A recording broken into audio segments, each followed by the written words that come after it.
Hola, hola, ma petite famille à moi, bonsoir à tous et à toutes. Je crois que vous portez bien. Moi, je me porte à merveille. À tous les nouveaux arrivants, bienvenue sur votre petite page, la Camouille à 237. La famille, je suis tombée sur une vidéo qui m'a tendu les nerfs. Quand il dit tendu les nerfs, non, ça fait que mon cœur commence à battre à 4000 heures. Il dit 4000 heures. Nous, les femmes, on a même normalisé quoi comme ça, là? On a normalisé quoi? On encourage même quoi? Comment une jolie femme même qui fait la vidéo dit carrément que ton homme te trompe encore, tu pars. Hein, par maman, prends seulement le paquet de préservatifs, tu mets dans ton sac pour dire que non, qui ne te ramène pas la maladie à la maison. Les filles, il faut normaliser l'infidélité et tout et tout. Cette vidéo m'a donné les nerfs. Qui dit les nerfs? Non, les gros nerfs, les bébés nerfs, comme on dit chez nous au Cameroun. Il y a des choses qu'il ne faut pas accepter. Quand on décide de se mettre en couple, c'est-à-dire quoi? Se marier, ou bien, même si on n'est pas marié, qu'on est copain et copine, on doit à son partenaire la fidélité. Parce que ce qu'on est en train de normaliser aux hommes là, ce qu'on les normalise, que non, ils doivent faire du n'importe quoi là, est-ce qu'eux, ils vont accepter ça? Bon, on a la vidéo là et je vais donner mon point de vue juste après parce que je vais être tranchante dans le point de vue ici. Bisous, bisous. On quitte encore un homme pour l'infidélité. On quitte encore un homme parce qu'il est parti sortir avec une autre femme. On quitte encore un homme parce qu'on m'a dit que non, il y a les maladies. Ma chérie, conseille à ton homme, même les préservatifs dans le sac de ton homme. Mais on ne quitte pas le foyer parce que son homme a trompé. Vous-même, vous-même, mes chères sœurs, regardez le raisonnement de notre sœur, mes chers frères, mes chères sœurs. Vous pensez que c'est normal? Vous pensez que c'est normal? Si un homme conscient de son état, tu dis que tu te mets en couple, tu te maries monogamie. Parce que la polygamie, on comprend que non, l'homme doit chercher dehors. Monogamie, hein? Tu es une femme à la maison et toi, la femme, tu constates que ton mari te trompe. Mais tu dis carrément que il faut laisser, il faut juste mettre les paquets de préservatifs dans le sac pour qu'il ne te ramène pas la maladie. Ya! Moi, je trouve que c'est se rabaisser, c'est une bassesse. Vous montrez aux hommes que le mariage, c'est une fin en soi. Le mariage, ce n'est pas une fin en soi, ma chérie, quand ça ne va pas. Quand ça ne va pas. Moi, je ne tolère pas l'infidélité, j'ai dit et je réitère. Je ne tolère pas l'infidélité. Je suis mariée, je parle en conséquence de cause. C'est pas parce que j'ai pas la bague au doigt. Je suis mariée depuis 2022, le 12 octobre 2022. Je suis à 4 ans de relation avec mon mari. J'ai dit et je réitère que le jour que je découvre une infidélité là, non, les petits messages encore, c'est passable. Qu'il a encore de Mougou avec une autre. On dit souvent quoi? Est-ce que moi, je ne vais pas pardonner. Comme il dit souvent que, ah, je pense comment elle était en train de, comment quand ça sortait, elle remettait. Moi aussi penser comment elle était en train de mettre la bouche là-bas en bas.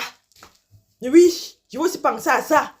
Mais comment elle était en train de dire que, oh chérie, c'est bon, c'est bien serré. Oui, c'est ça. Ne jouez pas. Les femmes, ne jouez pas. On dit souvent que les relations, la base d'un foyer, ça se pose dès le début. Raison pour laquelle une femme doit être sûre d'elle. Les femmes, soyez sûres de vous. C'est vrai qu'il y a aussi beaucoup dans les couples aussi que le mari a fini d'abattre psychologiquement, de se voir tellement moindre que si peut-être l'homme n'est pas dans sa vie ou bien son mari ne va plus vivre. Peu importe le nombre d'accouchements que tu as eu. C'est pour ça que tu dis aux femmes que premier élément clé pour se sentir sûre dans la tête, non, prends soin de toi. Cuidate mucho, comme on dit ici en Espagne, cuidate. Je suis à 3 mois post-parto, hein. Ma fille a 3 mois. Mais je me lève quand mon homme me voit passer comme ça, non. Son cœur tape encore que, hey, quand la fille s'y sort, tout le monde dit, que guapa, que mona. Oui, c'est ça. Parce que tu vas te laisser faire, ou bien tu es bizarre. Même si tu n'as pas l'indépendance financière, tu dois d'abord être calé dans ta tête. Après l'indépendance financière, tu peux chercher ton argent, cherche ton argent. Une femme doit chercher son argent parce que quand tu cherches ton argent, c'est bien sucré quand tu manges. Laissez l'histoire on paie aux hommes africains là du n'importe quoi. Vous voyez ici en Europe comment ça se passe. Je ne dis pas qu'ils ne trompent pas, mais ils respectent leur partenaire. Pour un petit détail, ils sont en train de divorcer. Je dis que tu me trompes, non. Si elle reste dans le foyer, il faut avoir peur. Ça veut dire qu'elle prépare tes obsèques petit à petit. Je dis que je prépare tes obsèques et vrai. Tu vas dire que, mais comment la fille c'est gentille comme ça avec moi? Mieux même tu me dis que, comme tu as découvert là, non, ses parents, nous, on part. Parce que si je te dis qu'elle te pardonne, je reste. Moi, je ne sais pas, c'est vrai, j'ai la crainte en Dieu, non. Mais je suis trop rancunière. Et comment souvent que les rancuniers ne sont jamais pressés. Même dans 10 ans, on reçoit nos forfaits. Même dans 10 ans. Donc, les femmes, faut nous valorisons-nous. Valorisons-nous parce qu'aucun homme ne tolère l'infidélité de la femme. Il apprend seulement qu'un homme même t'a centralisé, il ne va pas pardonner. Nous aussi, il y a certaines choses qu'on n'a pas pardonné. Tapons la main sur la table, on dit que non, gros, c'est gros. Il me dit, oui, tu es trop radical et tout et tout. Oui, je suis radical. Parce que le mariage, c'est un engagement pour toute la vie. Il ne faut pas permettre que les bêtises. Ton mari, c'est ton ami, c'est ton frère, c'est ton père, c'est ton enfant, c'est tout pour toi. Vous compatissez beaucoup de choses ensemble. Mais pourquoi permettre que les bêtises? Ça va encore... Quel sera encore le lien, la puissance de ce mariage-là? Dites-moi un peu.